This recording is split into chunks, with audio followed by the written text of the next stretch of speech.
بسم الله الرحمن الرحيم. الحمد لله رب العالمين والصلاة والسلام على رسول الله صلی اللہ علیہ وسلم وآلہ وصحبہ اجمعین۔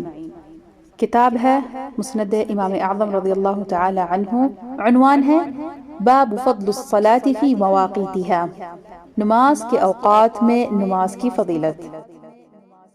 حدیث نمبر 85، ابو حنیفة عن طلحة بن نافع عن جابر قال سئل رسول الله صلی اللہ علیہ وسلم ای العمل افضل قال الصلاة فی مواقیتها۔ حدیث کا ترجمہ حضرت جابر رضی اللہ عنہ سے مروی ہے، فرماتے ہیں کہ رسول اللہ صلی اللہ علیہ وسلم سے پوچھا گیا کہ کون سا عمل افضل ہے، تو آپ صلی اللہ علیہ وسلم نے فرمایا وقت پر نماز ادا کرنا۔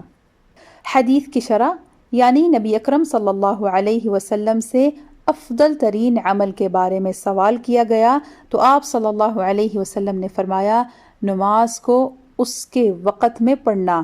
اس حدیث کو شیخین نے روایت کیا ہے۔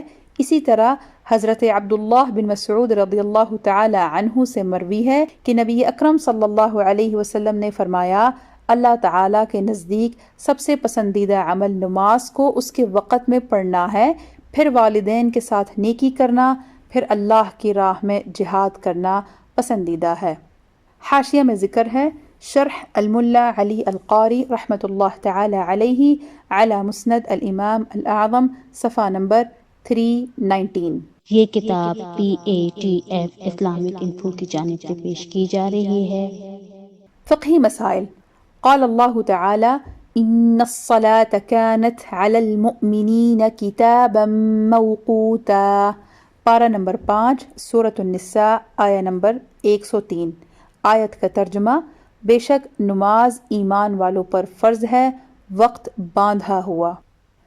وقت فجر طلوع صبح صادق سے آفتاب کی کرن چمکنے تک ہے۔ مختصر القدوری کتاب الصلاة، صفحہ نمبر 153۔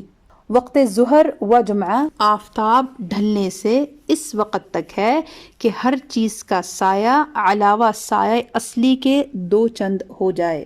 وقت عصر بعد ختم ہونے وقت ظہر کے یعنی سوا سایہ اصلی کے 2 مثل سایہ ہونے سے آفتاب ڈوبنے تک ہے۔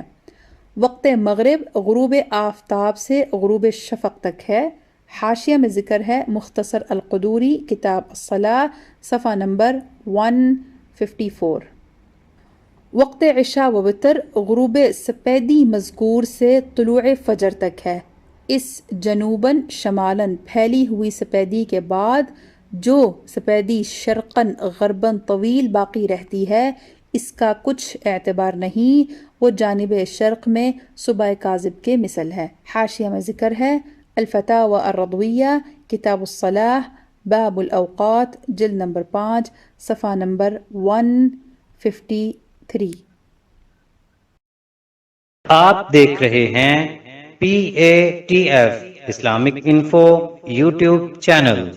مزید اسلامک ویڈیوز کے لیے ہمارا چینل سبسکرائب کریں۔